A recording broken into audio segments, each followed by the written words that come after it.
5 a.m. business is getting hard. I don't even drop Nick off at the field every day, and I don't know how they do it.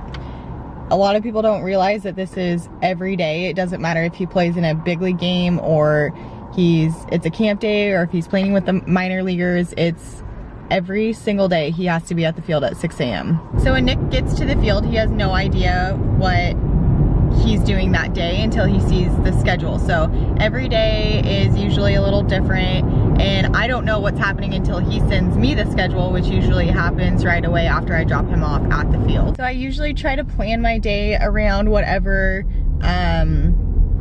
I think the minor leaguers are gonna do, and then that obviously changes if he gets called up to a big league game.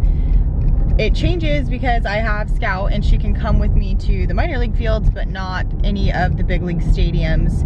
So I usually have to rearrange and drop her off at daycare. And the other thing that changes is sometimes it's in a different location. So the minor leaguers usually aren't where the big leaguers are unless they're both at home or whatever. There's a bunch of other minor league complexes and big league stadiums in the Arizona area, which makes it really convenient because nothing is more than like a 45-minute hour drive to a different complex. So I just kind of wait and see what the day will bring when Nick sends me the schedule.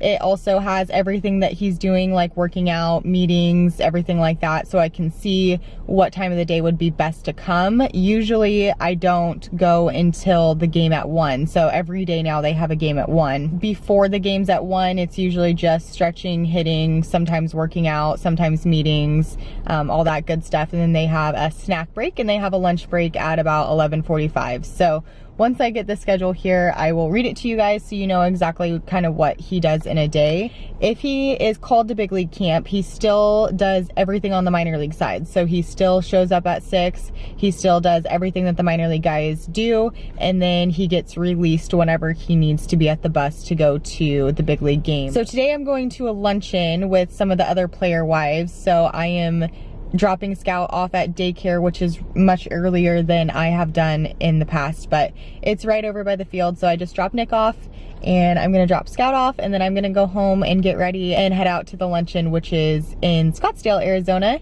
Come on, mama. Good girl. Look how beautiful this sky is in Arizona. Dun, da, da, da. We have the schedule.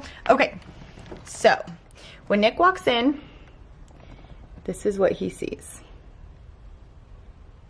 So it says 6:45 open cages until 7 a.m. So he does this, he will go and hit in the cages, and then today at 7:55 there's a lift until 8:25.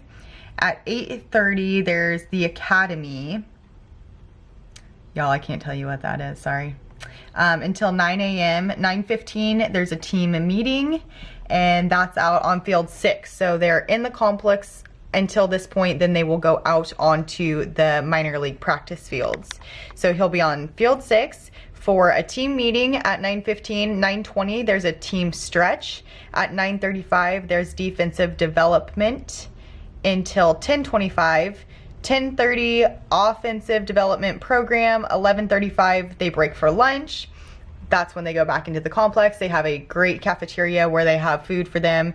Nick eats breakfast there, he has a snack there, and he eats lunch there, which is amazing. At 12:40 is the pregame and warm-up, and then at 1 o'clock is the game. The game is versus the Rangers, so the Rangers are coming to the Padres complex. And when that is done, they go back into the complex to shower and they can leave for the day. So there is one other thing that is kind of starting to happen that I want to talk about, and I know there's probably people that don't realize this is going on also at spring training, and that is that some guys are being let go. So during spring training, the team, not just the Padres, every team and every organization, they have to cut down on players. So unfortunately what this means is that they have to cut some guys. So this is heartbreaking for everyone because, first of all, even if you don't know the player, you can understand what it would feel like for this person to be working for this goal and this dream, and since they were 5 years old, a lot of them, and they're told that they can't do it anymore. You know, that's just like, ugh, I can't even picture that. But, you know, some of these guys we're friends with. Some of these guys were invited to our weddings. Some of these guys I'm friends with their wives and girlfriends, and it's just a very difficult time. So obviously this is something that breaks our hearts, and it's not easy for anyone. It's not easy for the teams. It's not easy for the players, especially, and their families. But the way that this works is when they get to the field, usually a coach comes and says that they need to talk with them.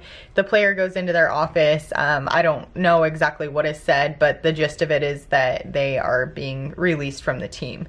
From there, they kind of gather their belongings.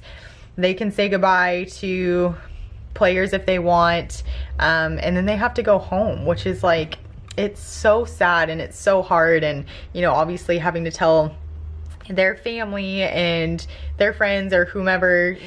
There is a final cut day. This tends to happen more towards the end of spring training, which is kind of now. So it's definitely happening, and I can't film anymore because I'm gonna cry.